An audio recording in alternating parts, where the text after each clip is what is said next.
말씀 같이 읽도록 합니다.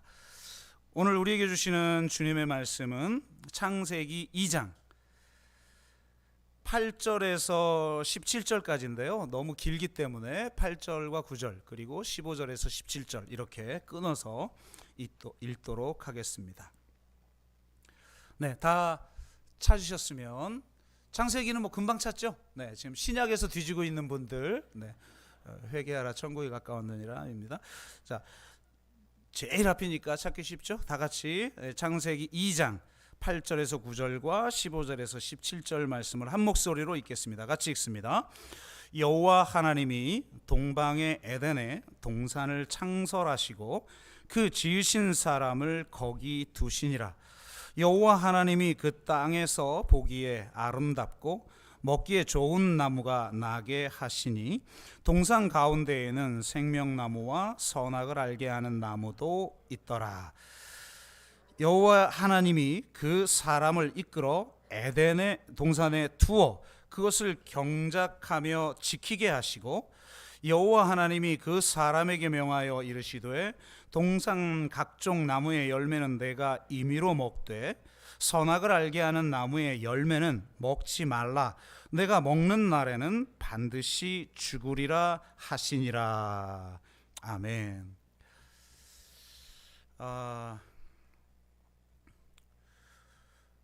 네, 우리 창세기 5번째 시간인데요. 1장에서도 말을 했지만 창세기 1장과 11장까지의 원역사는 과학 교과서도 아니고 역사 교과서도 아니라는 사실을 이해해야 한다는 겁니다. 객관적인 사실을 증명하기 위해 쓴 책이 아니라는 말이죠. 하지만 그것이 가짜이거나 거짓이라는 말은 아닙니다.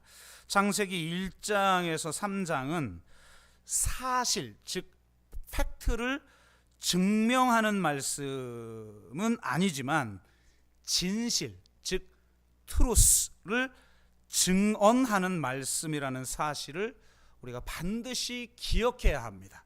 그러니까 우리가 창세기 1장에서 3장까지를 읽으면서 반드시 그 하나님의 진실을 읽을 줄 알아야 되고 그것을 내 말씀으로 붙들어야 한다는 겁니다. 이게 왜 중요한가 한번 짤막하게 말씀을 드려보자면 창세기 3장을 보면 우리가 앞으로 이제 좀 자세히 나누게 될 거예요. 이 유혹의 현장에 대해서. 그런데 이 뱀이 하와를 유혹하면서 첫 번째로 이렇게 말을 해요. 하나님이 참으로 너희에게 동산 모든 나무의 열매를 먹지 말라 하시더냐. 이게 아주 고도의 전략인데 이게 왜 고도의 전략인지는 이제 이 3장에 대해서 나눌 때 우리가 같이 나누기로 하는데 간략하게만 말하자면 이건 진짜 중요한 하나님의 진실인 세상을 다스리라는 문화 명령에 대한 관심을 사실상 부차적인 것에 불과한 금지 명령에 대한 관심으로 돌리기 위한 전략이라는 거예요. 근데 이런 전략의 숨은 뜻은 뭐냐면 하나님의 진실, 그 하나님의 진실에 대한 관심을 버리고 그냥 내 안에 있는 그 욕망에 대해 관심 갖게 만드는 전략이라는 거죠. 하나님의 진실은 내 관심에서 사라지고 오직 자신의 욕망 추구가 삶의 목적이 되어버리도록 하는 질문을 한 거예요. 이에 대해서 하와는 하나님이 동산 중앙에 있는 나무의 열매를 먹지도 말고 만지지도 말라 너희가 죽을까 하노라 라고 말했다고 대답을 하죠. 여러분 이게 정확한 대답입니까? 그렇지 않죠? 완전한 거짓말이라면 이런 거겠죠. 하나님이 먹어도 된다고 그랬어. 이건 완벽한 거짓말인데 그런 거짓말은 아니잖아요. 그런 거짓말은 아닌데 분명 가짜라는 거죠. 이 하와의 대답은. 이런 가짜를 대답했다라고 하는 것 자체가 이제 더 이상 그에게는 진실이 중요하지 않게 되었다는 것을 뜻하며, 그것은 곧 이제 내면에 있는 자신의 욕망을 해제할 준비를 마쳤다는 것을 의미하는 거예요. 그러니까 이걸 간파한 뱀이 두 번째 질문을 하죠. 두 번째 이야기를 하죠. 너희가 결코 죽지 아니하리라. 너희가 그것을 먹는 날에는 너희 눈이 밝아져 하나님과 같이 되어 선악을 알 줄 하나님이 아심이니라. 이것의 의미에 대해서도 우리가 3장을 할 때 깊이 다루게 될 건데요. 그러니까 이것은 결국 하나님을 불신하게 만드는 전략이잖아요. 근데 하나님을 불신하게 하는 이 전략에 너무나 쉽게 넘어가 버렸어요. 왜냐? 이 전 단계에서 진실에 대한 추구가 아닌 자기 욕망에 대한 추구로 이미 바뀌어 있었기 때문에 하나님을 불신하는 게 너무 쉬워진 거죠. 그래서 결국 하나님을 불신하고 두 번째 유혹에 쉽게 넘어가 선악을 알게 하는 나무의 열매를 따먹어 버립니다. 진실에 대한 관심을 거두기 시작하면 결국 인간은 하나님을 불신하게 되고 자신의 욕망을 추구하는 삶이 가장 중요하게 된다는 거예요. 이 창세기가 보여주는 이러한 이 측면이 왜 중요하냐면 지금 우리 시대가 그렇다는 거예요. 우리 시대가. 이 시대만큼 인간의 욕망을 긍정하는, 여러분 인간의 역사상 모든 철학, 윤리, 종교 통틀어서 인간의 욕망을 긍정하는 시대가 있었던가요? 현대 이외에? 여러분 공부를 해보셨으니까 없죠. 그리고 지금 이 시대의 가장 중요한 특징 중 하나가 탈진실이에요. 탈진실, 포스트트루스. 탈진실의 시대에는 가짜 뉴스가 판을 치게 돼 있죠. 여러분 보면 이거에 또 원흉이 기독교라는 게 정말 치욕스러운 거죠. 이 기독교를 오죽하면 카톡교라고 그러겠어요. 저희 어머님도 쉴 새 없이 카톡에 뭘 날라요. 계속 한 번만 검색해 보면 가짜 뉴스인 거를 알 텐데도 계속 날라요. 이거 어디서 도대체 나르냐 그랬더니 그 대형교회 이제 다니시는데 그 대형교회 권사회에서 계속 보낸다는 거예요. 도영아 너도 목사니까 알아야 된다. 죽겠어요 아주. 근데 여러분 잘 보세요. 이 뉴스가 거짓 뉴스가 아니라 가짜 뉴스라는 거예요. 여러분 거짓과 가짜는 차이가 있죠. 거짓이 담겨 있는 말은 거짓말이지만 가짜가 담겨 있는 말은 한마디로 개소리죠. 여러분 이 개소리는 지금 쌍스러운 무슨 욕이 아니라 지금 욕할 때 개소리 하지마 이건 진짜 욕이고, 이건 지금 전문 용어예요. 전문 용어, 사회학적 용어로서의 개소리예요. 그러니까 제가 개소리 하면 목사가 개소리를 설교 시간에 이렇게 생각하지 마시고 이 전문 용어다. 왜 전문 용어인지를 제가 알려드릴게요. 프린스턴 대학 철학과 명예 교수인 해리 G. 프랭크퍼트는 철학서를 쓰는 사람으로 유명한데요. 그 중에 한 권의 이름이 뭐냐면 개소리에 대하여 예요. 이게 철학서 제목이에요. 이 얇은 책이니까 여러분도 한번 읽어보면 좋은데, 여기서 그는 거짓과 개소리는 다르다고 말해요. 우리는 거짓말이 개소리 같은데, 거짓말은 최소한 진리의 체계 안에서 작동을 해요. 그러니까 거짓말쟁이는 불가피하게 진리값에 대해 관심을 가져야 해요. 진리를 알아야 그 진리를 은폐하고 허위를 주장할 수 있죠. 그러니까 거짓말하는 사람들은 최소한 일정 수준의 숙련도가 필요해요. 멍청하면 거짓말도 못해요. 그리고 거짓말하는 사람은 최소한 진리에 대해 관심 갖는 사람이기 때문에 최소한 진리를 존중하는 사람이다. 그런데 개소리를 하는 사람에게는 진리값에 대한 관심이 없어요. 어쩌면 우릴 속일 의도도 없어요. 속인다라는 건 진리를 알고 그 진리를 은폐하고 허위를 주장하는 건데 그럴 의도도 없어요. 이 개소리를 하는 사람은. 그러니까 지금 보면 정치 최고 꼭대기부터 밑에까지 우리 아주 이게 트럼프 시대, 그 다음에 영국의 블랙시트 투표하는 과정에서 나타난 이 탈진실의 이야기들 정말 참혹스럽죠, 여러분.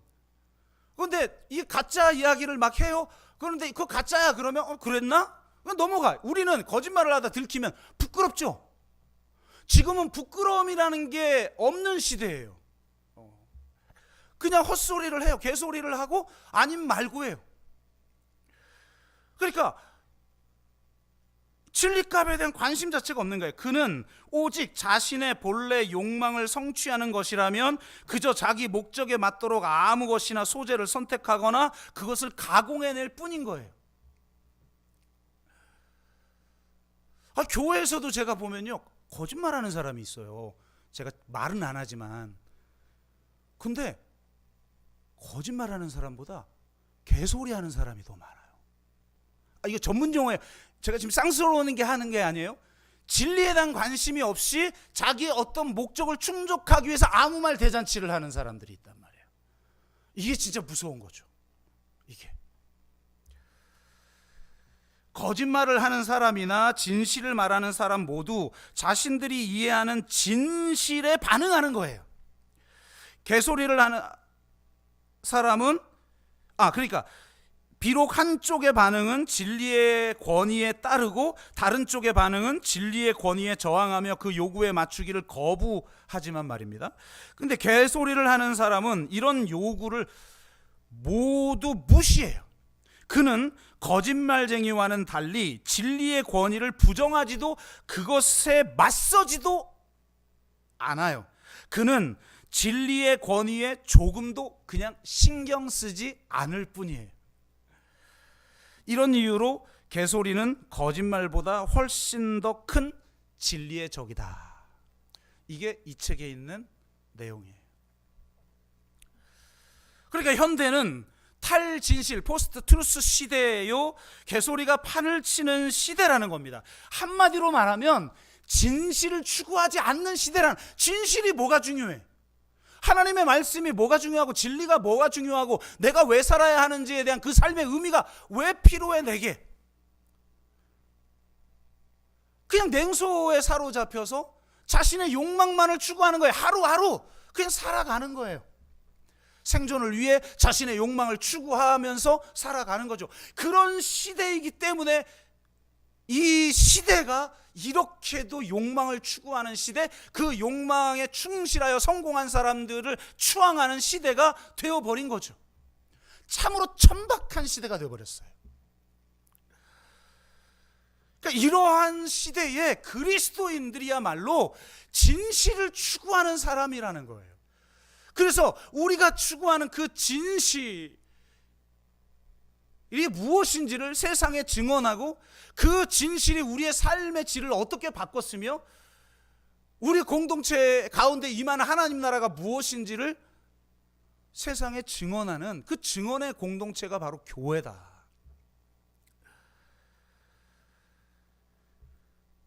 그럼 오늘 본문을 통해서 지금 우리에게 제시하고 있는 하나님의 진실이 도대체 뭐냐라는 거예요. 여러분, 일주일 동안 하나님의 진실을 추구하면서 사셨습니까? 아니면 탈진실의 삶을 살다 오셨습니까? 만약 탈진실의 삶을 살고 오셨다면 오늘 이 시간 다시 한번 내 삶의 이유를 돌아보고 하나님의 진실이 무엇인지를 되새겨보는 시간이 되시기를 주의 이름으로 축복합니다. 오늘 본문을 보면 하나님께서 에덴 동산을 창설하시고 재밌게도 에덴 동산에서 인간을 창조한 줄 알았더니 다른 곳에서 인간을 창조한 다음에 에덴 동산으로 이끌어 오셔요. 이끌어 오셔서 거기에 두시고 그 에덴 동산을 지키게 하셨다. 이렇게 성경은 이야기하고 있습니다. 그럼 에덴을 지킨다라는 게 도대체 뭐냐? 에덴 동산은 도대체 무엇이냐? 이게 중요한데 결론론적으로 말하자면 에덴 동산은 최초의 성전이다라는 겁니다. 1장 강의할 때 말한 것처럼 성경에서 안식은 혼돈의 세력에 대한 자신의 주권을 분명하게 행사함으로써 이제는 자신의 주권적인 권능을 드러내는 제왕적인 안식의 자리를 취했다는 것을 의미합니다. 그 안식의 자리가 어딘가? 바로 성전이에요. 여러분, 성경은 철저하게 고대 근동의 사람들을 위해서 쓴 말씀이고, 그래서 고대 근동의 사람은 이 말씀이 뭔지를 그냥 다 알아들었다는 거예요. 우리처럼 제가 이렇게 복잡하게 설명하지 않아도 그냥 알아들었다는 거예요. 근데 고대 근동의 신화를 보면 대부분의 신화가 똑같은데, 혼돈의 세력을 정복한 후, 그러니까 반역의 세력이죠. 반역의 세력을 정복한 후 신들의 휴식을 위한 신전을 따로 건축을 합니다. 그런데 하나님도 혼돈과 공허와 흑암과 기품의 대적들을 무찌르며 우주적 성전, 전 우주가 하나님이 거하시는 우주적 성전이라고 말씀을 드렸잖아요. 이 우주적 성전을 건축한 후 진정한 안식을 누리기 위한 성전을 따로 건축을 해요. 안식일이 모든 날이 하나님의 안식일이라는 것을 보여주기 위해 구별된 날이듯 온 세상이 하나님의 우주적 성전임을 보여주는 구별된 장소로서의 성전이 필요한데, 바로 그것이 에덴이라는 거예요. 그러니까 에덴은 최초의 성전이죠. 에덴 동산이 최초의 성전임을 보여주는 것은 너무나 많아요. 그런데 제가 일부 예배 때 해보니까 이게 시간이 너무 막 촉박하고 길어지더라고요. 그래서 조금 이렇게 간추리면서 제가 좀 말씀을 드리도록 하겠습니다. 2장 7절, 오늘 우리가 읽었던 8절 바로 앞에 7절을 보면 여호와 하나님이 땅에 흙으로 사람을 지으시고 생기로 그 코에 불어넣으시니 사람이 생명이 된지라, 이렇게 말하고 있죠. 여기서 코에 생기를 불어넣었다라는 게 무슨 말이냐, 이게 중요한데, 이것은 고대 메소포타미아와 이집트에서 행해졌던 입식기 또는 입열기 의식과 관련이 있어요. 태고 시대의 강 옆에 있는 신성한 숲에서 사람의 형태로 조각상을 만들고 조각상 제작이 완료된 다음에는 그의 코에 숨을 불어넣는 예식을 행하는데, 이걸 바로 그 미스피, 즉 입식기 혹은 피트피, 입열기라는 의식이에요. 이렇게 이름을 불렀어요. 그 순간부터 그 조각상이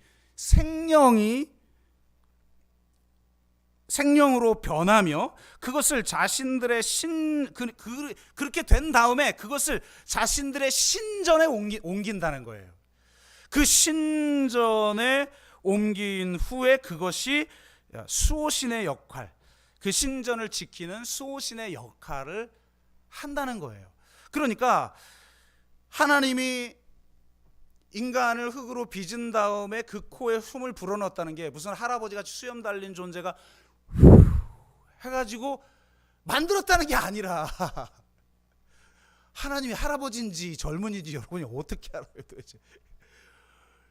근데 모든 그림에 보면 할아버지잖아요. 이렇게 천지창조 그림 보면. 그게 아니라 바로 그들을 창조해서 신전을 지키는 제사장을 삼았다는 뜻이에요. 즉 하나님의 에덴 성전을 지키고 보살피는 특별한 임무를 받은 제사장적 존재로 인간을 창조하셨다, 이런 의미를 우리에게 보여주고 있는 겁니다. 더 있지만 좀 생략하고, 가장 중요한 건 이렇게 에덴 동산에 두신 목적을 15절은 이렇게 말해요. 경작하며 지키게 하기 위함이라.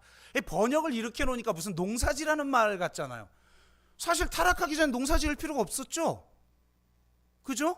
네. 경작하며 지키게 하셨다. 이건 번역이 좀 문제가 있어요.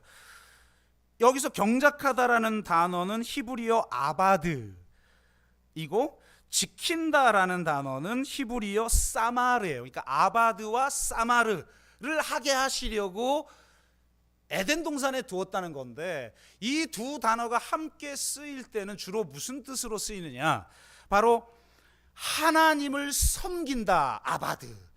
그러니까 아바드는 다른 말로 말하면 섬긴다라는 뜻이에요. 하나님을 섬기고 말씀을 지킨다, 사마르. 그러니까 말씀을 지키는 이스라엘 백성들을 의미하는 말이었다는 거예요. 그리고 성막의 책무와 섬김을 지키는 제사장에게 사용됐던 단어가 이 아바드와 사마르라는 겁니다. 그러니까 하나님이 에덴이라는 성전을 짓고 그 성전 책무를 섬기게 하셨다는 거죠. 그러니까 아담이야말로 원형적인 제사장인 거예요. 그리고 이것은 성전 안으로 부정한 것이 들어가지 못하도록 지키는 의무를 포함해요. 후기 제사장의 역할 중에 가장 중요한 건 성전 문지기예요. 그래서 무슨 일에서든지 부정한 모든 것이 들어오지 못하게끔 성문을 파수하는, 그러니까 파수한다라는 게 히브리어로 사마르예요. 사마르. 부정한 것이 들어오지 못하도록 지키는, 파수하는 문지기가 제사장이에요.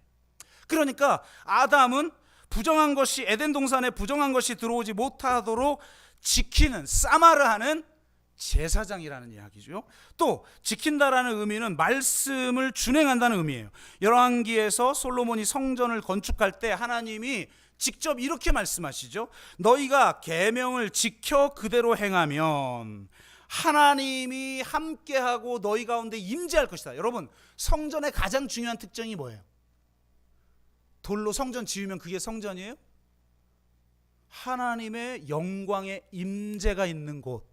그러니까 야곱이 뭐라고 그래요? 돌베개 베고 자던 그곳이 바로 성전이구나. 이곳이 하나님의 전이구나. 왜? 하나님이 임재했으니까. 그러니까 너희가 계명을 지켜, 여기서 지켜가 사마르예요. 사마르. 그러니까 말씀을 준행하여 행하면 하나님이 임재하며 너희를 버리지 아니할 것이라. 무슨 말이냐? 성전의 가장 중요한 요소, 성전의 성전됨, 성전 건축의 핵심 요소, 말씀의 준행이라는 거예요. 그래서 하나님이 적극적으로는 이 세상을 다스리고 통치하고 에덴 동산을 섬기고 지키라고 하는 이 명령, 그리고 선악을 알게 하는 나무를 따먹지 말라는 이 명령을 준행할 때 그곳이 하나님의 성전이 된다는 겁니다. 아멘. 그런데 아담은 그렇게 하지 못했어요. 창세기 1장 28절 말씀처럼 세상을 다스리고 정복하는 왕적 권세를 가진 자로 창조되었고, 동시에 창세기 2장 15절 말씀처럼 에덴 동산을 섬기고 지키는 제사장적 직분을 받은 사람 존재가 되었는데, 즉 왕이면서 제사장이고 왕 같은 제사장이며 왕의 제사장인 존재로 창조되었는데 그는 하나님의 성전인 에덴을 지키지 못했어요. 부정한 뱀이 에덴 동산을 침범하는 것을 막지 않았고, 그 뱀이 하와를 유혹하는 것도 막지 않았어요. 뱀을 다스리고 통치해야 하는데 뱀이 자기에게 무엇인가를 행하도록 허용해버리고 말았어요. 이것이야말로 근본적인 죄죠. 나태의 죄요, 자기 비하의 죄요, 자기 절망의 죄죠. 내까짓 게 무슨 왕 같은 제사장이냐, 내가 아무리 노력해도 세상은 변하지 않아. 거기에 눌려 사는 거예요. 하나님의 일하심을 신뢰하지 않아요. 하나님이 나를 왕 같은 제사장으로 삼았다는 것을, 그래서 그에 걸맞는 삶으로 반드시 만드실 거라는 걸 우리가 더 이상 신뢰하지 않는 시대가 되어버렸다. 그러니까 이 아담의 모습이 우리 가운데 있는 거죠. 그래서 결국은 그의 왕적 권세를 완전히 잃어버려요. 그리고 결국은 에덴에서 쫓겨납니다. 우리가 바로 이 낙원을 잃어버린 세대 아닙니까? 하나님의 나라에서 쫓겨나 바벨론 포로 생활하고 있는 사람들 아니에요? 성전이 다 파괴되어져서 무너진 성벽에 애타며 탄식하는 자들 아닙니까? 근데 이런 시각에서 창세기를 바라보면 예수님의 사역이 다르게 보인다는 거예요. 예수님은 단지 한 개인의 죄를 용서하기 위해 오신 것이 아니라 원형적 제사장인 아담이 잃어버린 이 왕적 권세, 이것을 회복하기 위해 오셨어요. 누가복음 19장 10절에 보면 예수님이 잃어버린 자를 찾으러 왔다, 잃어버린 자를 구원하러 왔다, 이렇게 말씀하시죠. 근데 원어의 본래적 의미는 잃어버린 것을 되찾으러 왔다라는 뜻이에요. 그러면 뭘 잃어버렸는가? 바로 이 왕적 권세를 잃어버렸어요.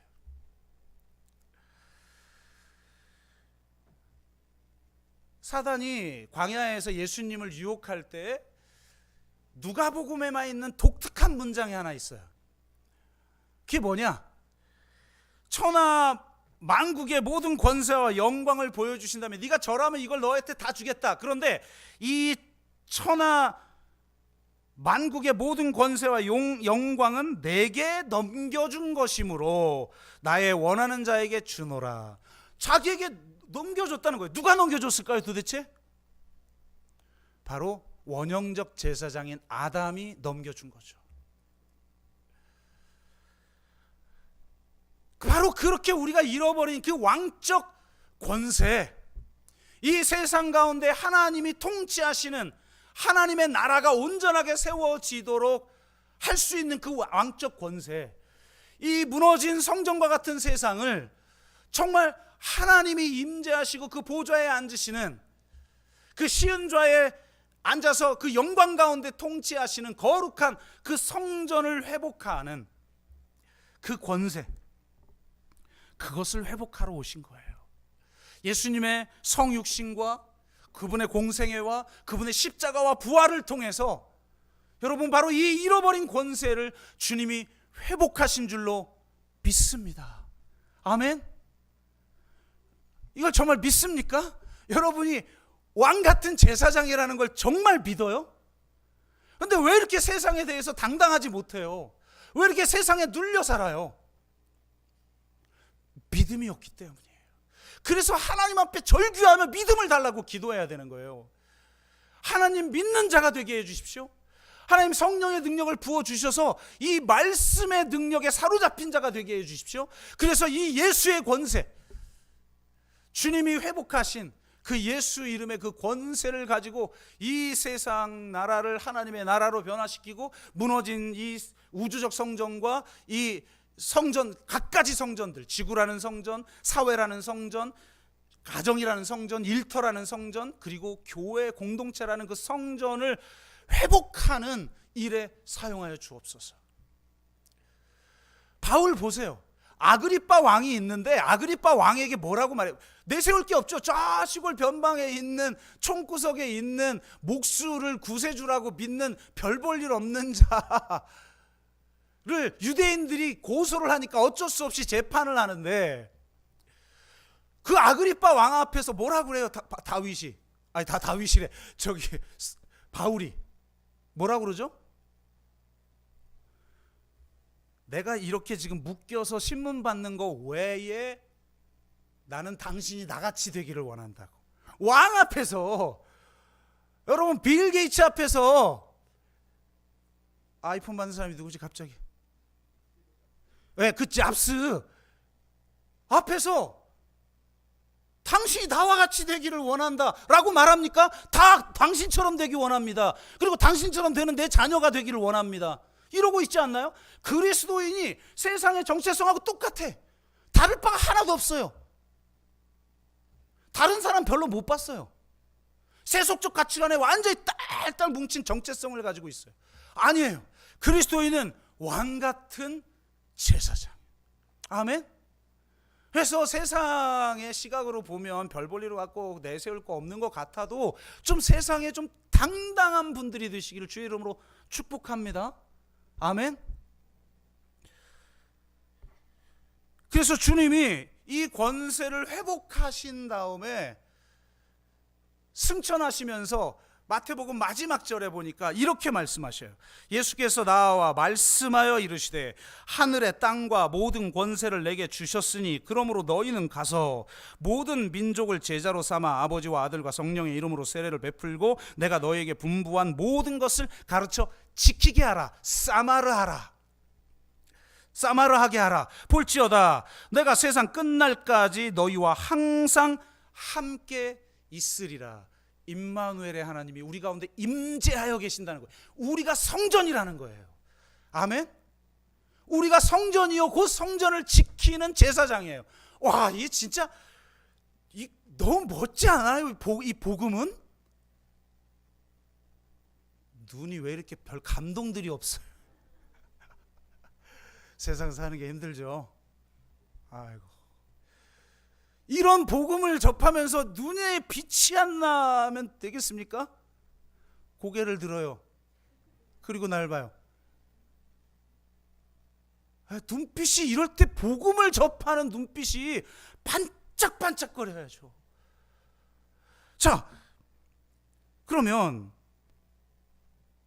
잃어버린 이 권세를 회복하여 이제 하늘과 땅의 권세를 하나님이 내게 주셨는데 이 권세를 너희들에게 줄 테니까 너희들이 모든 민족으로 제자를 삼아라. 그래서 다 사마르하는 사람이 되게 하라라고 하는데 그 일의 의미가 무엇인지 너무나 기가 막힌 건 이게 곧 성전 건축이라는 거예요. 마태복음은 학자들에 의하면 역대기의 구조를 그대로 가져왔어요. 마태복음 초반에 있는 족보가 있죠. 누가복음의 족보하고 달라요. 마태복음이 사용한 족보는 역대기에 나타난 족보예요. 성경 구약 성경에 보면 다양한 그 버전의 족보가 나와요. 그런데 그 족보 중에 역대기의 족보를 역대기 초반부에 있는 족보를 마태복음이 사용하고 있고 놀랍게도 역대기 마지막 절을 마태복음 마지막 절에서 그대로 차용하고 있어요. 역대기는 히브리 성경에 의하면 마지막 성경이에요. 지금 우리가 가지고 있는 성경의 순서와 히브리 성경의 순서가 달라요. 히브리 성경의 마지막 책은 역대기예요. 그러니까 역대기의 마지막 절은 구약 성경 마지막 절이에요. 그 정도로 중요한 말씀인데 그 배경은 바벨론 포로기 상황이에요. 바벨론 포로 생활을 하면서 이스라엘 백성들이 탄식해요. 시편 137편 같은 걸 읽어보면 너무 절절하죠. 마치 우리가 일제 식민지가 되었을 때 나라를 잃은 슬픔을 가지고 어떤 사람은 자결을 하기도 하고 막 탄식했던 그런 심정이죠. 그런 자들에게 역대기 마지막 절은 이렇게 말합니다. 바사왕 고레스가 이같이 말하노니 하늘의 신 여호와께서 세상 만국을 내게 주었노니 나에게 명령하여 유다 예루살렘의 성전을 건축하라 하셨나니 너희 중에 그의 백성된 자는 다 올라갈지어다. 볼지어다 너희 하나님 여호와께서 함께 하시기를 원하노라 하였노라. 마태복음 마지막 절하고 너무 똑같죠? 그러면 제자 삼는다는 게 무슨 말이에요? 성전을 건축하라는 말이에요. 이 지구라는 성전을, 너무나도 소중한 성전을 2050년이면 인류 멸절이 될지도 모르는 이 위기 상황에서 무너진 성전과 나라를 잃은 아픔으로 탄식했던 이 바벨론 포로민의 마음을 우리가 가지고 하나님의 사명을 붙들어야 된다는 거예요.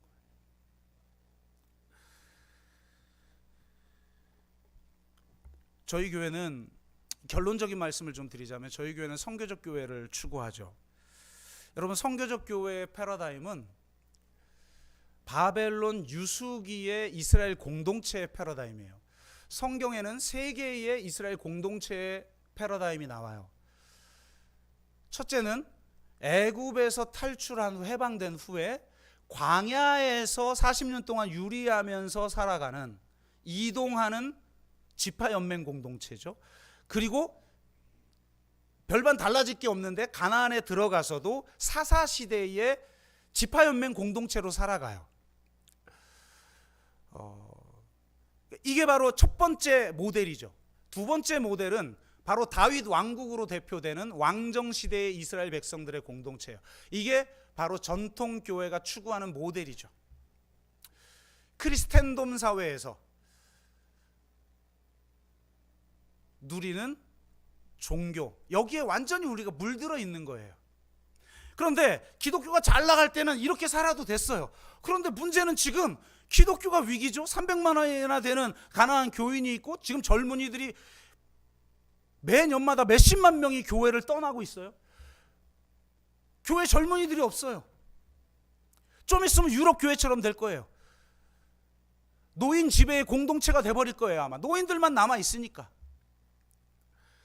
이게 정말 안타까운 거죠.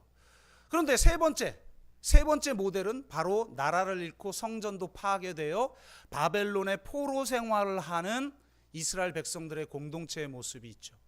이 세 가지 중에 선교적 교회는, 아니 초대교회는 이 세 번째 모델을 추구해요. 그래서 베드로조차 우리는 이 세상에 나그네요 이방인이다, 거류자다, 우리는 바벨론의 세계에 살고 있는, 여전히 바벨론에 살죠. 로마 제국을 베드로도 바벨론이라고 말하잖아요. 그러니까 진짜 교회의 본질을 우리가 알려면 이 바벨론 포로기의 이스라엘 백성들의 공동체를 이해해야 한다는 거예요. 그리고 그들의 마인드를 가지고 있을 때 그때 교회의 본질이 회복돼요. 이스라엘 백성들이 여러분 왜 가나안 땅을 잃었어요? 그 약속의 땅, 영원한 왕국, 다윗 왕국을 세우겠다라는 영원한 언약을 맺었는데 이스라엘과, 그 이스라엘은 충격이죠. 분명히 다윗과 영원한 언약을 맺었는데 다윗 왕국이 무너져 버렸어요. 이 절망, 이해할 수 없는 절망, 하나님께 버림받은 것 같은 절망. 여러분도 인생의 고난을 겪다가 힘든 일을 겪다가 보면 하나님이 언약을 파기한 것 같고 나를 버리신 것 같고 나를 완전 잊어버린 것 같은 그런 절망 속에 살아가지 않나요? 그리고 한국 교회도 이제는 완전히 이제 소종파로 전락할 거예요. 여러분 더 그렇게 될 거예요. 지금 하는 것을 보면 그렇게 안 될 수가 없어요. 이때에 바로 우리가 이 바벨론 포로기의 이스라엘 백성의 공동체와 같은 마인드를 가지고 다시 한번 교회의 본질을 회복해야 돼요. 그런데 놀라운 것은 하나님이 바로 그 가나안 땅을 잃어버리고 나라를 잃어버리고 성전이 파괴되어 있는 바벨론에 살고 있는 이스라엘 백성들에게 새로운 희망의 약속을 하신다는 거예요. 새 언약에 대한 약속을 주신다는 거예요. 이때가 진짜 복음, 이때가 진짜 교회, 이 본질을 회복하여 새로운 교회, 공동체, 새로운 복음이 회복될 시기라는 겁니다. 이제 기독교의 전성기는 다 사라졌고 마치 포로기 상태와 같은 시기가 찾아오고 있습니다. 이것의 가장 확실한 징후가 바로 이중직 목회자예요. 이전에는 목회만 해도 됐어요. 그런데 이제는 목회만 해서는 살아남을 수 없는 시대예요. 더군다나 코로나19 터지고 나서 더 많은 사람들이 이중직 노동자로, 이중직 목회자로 살아가요. 저도 솔직히 이야기하면 제 아내하고 그런 얘기 했어요. 와, 코로나 무섭다. 대부분의 교회에서 소식이 들려오는데 모이지도 않고 회복도 안 되고 헌금의 30%는 최소 사라지고, 그래서 많은 교회가 문을 닫았다. 실제 통계, 국가에서 낸 실제 통계에 보면 정말 많은 교회가 문을 닫았어요. 그래서 많은 사람들이 이중직으로 가는데, 와, 여보, 우리도 잘하면 일해야 될지도 몰라. 그러면 일하고 하나님의 사명, 다른 길로 부르시지 않는 한 그럼 일하면서 이 사명 감당해야지 하고 농담을 했는데, 감사하게도 우리 좋은 성도님들을 만나 그렇게까지는 가지 않았는데, 정말 많은 교회는 지금 거의 다 문을 닫거나 목회자들이 이중직 목회를 하고 있어요. 어떤 분이, 제가 이번 주에 우리는 일하는 목회자입니다 라는 책을 읽었어요. 어떤 분은 이중직 목회자의 현실 때문에 이 책을 울면서 읽었다고 해가지고, 저도 이번 주에 읽었는데 저는 완악해서 그런지 눈물은 나지는 않더라고요. 근데 많이 아팠어요. 지금 이 이중직 노동자들, 이중직 이 목회자들의 그 현실을 적나라하게 인터뷰해서 인류학적 시각으로 분석한 책이에요. 대개의 이중직 노동, 소위 뭐 겸직 목회자 혹은 일하는 목회자 이렇게 호칭을 여러 가지로 하고 있는데, 이분들을 대부분 실패한 목회자 혹은 타락한 목회자, 하나님을 온전히 믿고 엘리야에게 까마귀로 먹이신 하나님이 먹이실 걸 기대하고 믿음으로 목회해야지 일을 하다니, 자기가 좀 주면서 얘기하든지, 그런 건 특별한 예외적 상황이지 하나님이 다 그런 식으로 하면 우리 일하지 말아야죠. 사업하지 말아야 되고 하나님 주실 줄로 몇심에 다 이러고 그냥 다 살아야지. 왜 이렇게 믿음 없이 열심히 일해요? 말이 안 되죠. 근데 왜 목회자한테는 그렇게 강조해? 말이 안 되는 거예요. 아니, 타락한 목회자, 심지어 오염된 목회자로 불린다는 거예요. 그런 취급을 수도 없이 받는다는 거예요. 그리고 노동 현장에서, 목회 현장에선 그런 소리를 듣고 노동 현장에서는 온갖 자존심 상하는, 한 번도 교회에선 들어본 적 없는, 야, 이 똑바로 못해, 짐을 일으켜, 일을 해봤나 목회자가. 가서 욕은 바가지로 듣고. 그러니까 그 자괴감, 목회자와 노동자라는 이중적 정체성의 그 분열로 절망하고 아파하는 거예요. 그런데 그들은 거기에 머무르지 않는다는 거예요. 그렇다면 둘 중에 하나만 선택하면 되는데 왜 둘 다 하느냐? 그리고 스스로를 왜 겸직 목회자 혹은 일하는 목회자, 이중직 목회자로 스스로의 정체성을 규정하면서 새로운 교회를 세우기 위해서 분투하고 목회를 포기하지 않느냐? 어떤 사람은 그런 고백해요. 내가 목회만 그만두면 지금 떼돈 벌 지금 상황인데 어쩔 수 없이 목회하느라고 더 여력이 없어서 그 일을 못하는, 이런 사람들도 많더란 말이에요. 그럼 왜 그들은 그렇게 하는가? 가장 중요한 건 소명 때문이라는 거예요. 하나님이 나를 이렇게 보잘것없고 실패한 목회자, 타락한 목회자 취급을 받는 나를 하나님이 그래도 목회자로 부르셨다. 이 소명감 때문에 끝까지 붙든다는 거예요. 그런데 그분들 내면 안에 뭐가 있냐? 슬프더라고요. 그러니까 잊혀진 것 같다는 거예요. 하나님이 나를 버리신 게 아닌가? 아니, 목회자로 불러놓고 책임도 안 지시고 나를 사지에 몰아넣은 것 아닌가? 여러분, 이게 가장 현실이 힘든 것보다 더 정말 힘든 건 하나님이 우리를 버리신 거 아닌가? 하나님이 우리를 잊어버리신 거 아닌가? 그러니까 오죽하면 하나님이 그런 이스라엘 백성들, 포로기에 있는 이스라엘 백성들에게 어미가 자식을 잊을지라도 나는 결코 너희를 잊지 아니하니라. 아멘? 이렇게 말하겠어요. 그런데 바벨론 포로 생활하는 포로민들에게는 그렇게 느껴지는 거죠. 하나님이 우리를 버린 것 같고 우리를 잊어버린 것 같은 이 마음에서 오는 탄식의 마음이 계속 그 마음에 있다는 거예요. 그런데 놀랍게 왜 그러면 포기하지 않는가? 바로 바벨론 포로 생활을 하는 이스라엘 백성들에게 하나님이 새 언약을 주셨고 새 희망을 주셨고 새 약속을 주시고 새로운 명령을 주시고 새로운 비전을 주셨다는 거예요. 그래서 그 가나안 땅에 있었던 이스라엘 백성들하고는 완전히 다른 새로운 공동체, 새로운 나라, 새로운 성전에 대한 비전을 바로 그 탄식하는 이스라엘 백성들에게 주셨던 것처럼 지금 왜 이 나라, 이 기독교가 이 모양 이 꼴이 됐는가? 이스라엘의 죄 때문에 그들이 바벨론 포로 생활을 했던 것처럼 지금 이 한국교회, 주류 한국교회의 교회들의 죄 때문에 뭔지도 모르시죠, 당사자들은. 그 죄 때문에 우리가 지금 이런 지경에, 여러분 능력이 없어서 믿음이 없어서 그렇게 되는 거 아니에요. 제가 이전에도 말했지만 뭐 무슨 차이가 그렇게 납니까? 너목보에 나오는 히든싱어에 나오는 그 무명의 가수와 진짜 가수와 실력 차이가 납니까?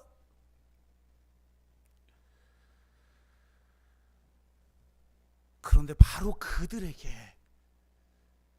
그들에게만 주신 하나님의 비전이 있다는 거예요. 그래서 내가 이렇게 지금 마치 하나님이 나를 버리신 것 같고 나를 잊어버린 것 같은 이 탄식 속에 내가 살지만, 하나님이 우리를 통해서 교회를 새롭게 하시고 이 세상을 새롭게 하신다.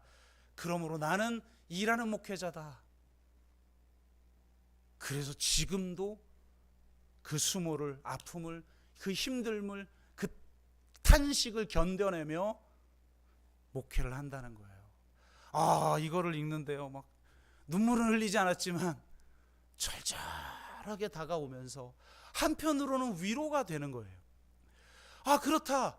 그 가나안 땅에 있는 이스라엘 백성의 공동체의 패러다임을 가진 기존 어떤 교회처럼 우리가 그런 교회를 추구했다면 훨씬 더 부흥하고 훨씬 더 커졌을지도 모르죠. 그런데 우리가 왜 남들이 가지도 않는 선교적 교회 비전, 보통 저기 플랜카드 읽고 등록을 안 하시기 시작한다고 그러더라고요. 급진적 제자 공동체, 저거 빨갱이들이 하는 거 아닌가? 레디칼, 근본적이면서 급진적인 제자도. 존 스토트가, 복음주의 신학자 존 스토트가 말년에 절필하기 직전에 마지막으로 쓴 책 Radical Discipleship. 왜 전 세계 기독교가 이렇게 위기를 겪나? 그것은 Radical Discipleship을 잃어버렸기 때문이다. 공교회성과 공동체성과 공공성을 회복하는 선교적 교회. 어떤 집사님 마지막 이사 가면서, 목사님 이 교회 소문 듣고 와가지고 등록을 했는데 주보 보니까 공교회성과 공동체성과 공공성을 회복하는 선교적 교회라고 써 있어서 제가 깜짝 놀랐어요. 왜요? 그랬. 이 교회는 공산주의를 추구하는 교회라고 생각했어요. 이 레드 컴플렉스, 이 한국의 역사의 안타까운 이야기죠. 안타까운 이야기인데, 그러니 뭐 이게, 그리고 설교도 뭐 좀 사람들 위로하고 좀 여러분 기쁘고 재밌고, 저도 재밌게 할 수 있거든요. 제가 내적 치유 수양회 가면 부흥사 소리 듣고 막 뒤집어져요. 응? 진짜로? 근데 그렇게 안 하고 이렇게 어려운 설교하면서 우리의 기존에 있는 구조화되어 있는 마인드들을 그냥 흔들고 진동케 하고 막 새로 조립하고, 여러분 에스겔이 뭐라고 그래요? 예레미야가 뭐라고 그래요? 무너져야 그 다음에 새로운 나라를 세운다. 그러려고 지금 막 하는데, 이건 모르고 목사님 힘들어 죽겠어요. 뭐 은혜가 안 돼요. 뭐 어쩔 때 제가 새벽 2, 3시까지 말씀 준비하다가 눈물을 흘린다니까요. 내일 또 어렵다는 얘기 할 텐데 내가 이 설교를 뭐하러 이렇게 준비를 하나, 그러면서 눈물이 주르륵 날 때가 있어요. 그냥 재밌게 그냥 좀 편하게 그냥 쉽게 내적 치유하듯이 이렇게 했으면 지금 여기 그냥 막 바글바글 할 텐데, 지난 6월 6일 날 막 손님들 많이 오니까 막 너무 좋죠. 이 공간에 그냥 바글바글 되니까. 나도 그러고 싶어요. 근데 뭐하러 내가 이 선교적 교회 한다고 이 고생을 하고 있지, 왜 이렇게 탄식하고 있지. 우리 아내랑 자주 그런다니까요. 그래도 우리 공황장애 걸리지 않은 것만으로 하나님께 감사하자고. 근데 바로 그 탄식하는 자에게 하나님이 새로운 꿈, 새로운 비전, 새로운 약속, 새로운 명령을 주셔서 새롭게 하신다는 겁니다. 아멘. 여러분이 개인적으로 고난을 겪고 마치 이 바벨론 포로 생활하는 그 자들의 탄식처럼 지금 탄식하고 있다면, 여러분 기억하세요. 바로 여러분처럼 탄식하는 사람을 통해서 성전을 재건하고 나라를 새롭게 하고 교회를 새롭게 하고 진정한 제자를 여러분 제자로 연단하여 또 다른 제자 삼는 사람으로 세우는 줄로 믿습니다. 그것을 분명하게 믿고 정말 성전을 새롭게 재건하는 저와 여러분, 왕 같은 제사장인 저와 여러분 되기를 주의 이름으로 축복합니다. 우리가 한번 같이 찬양하고 기도합시다.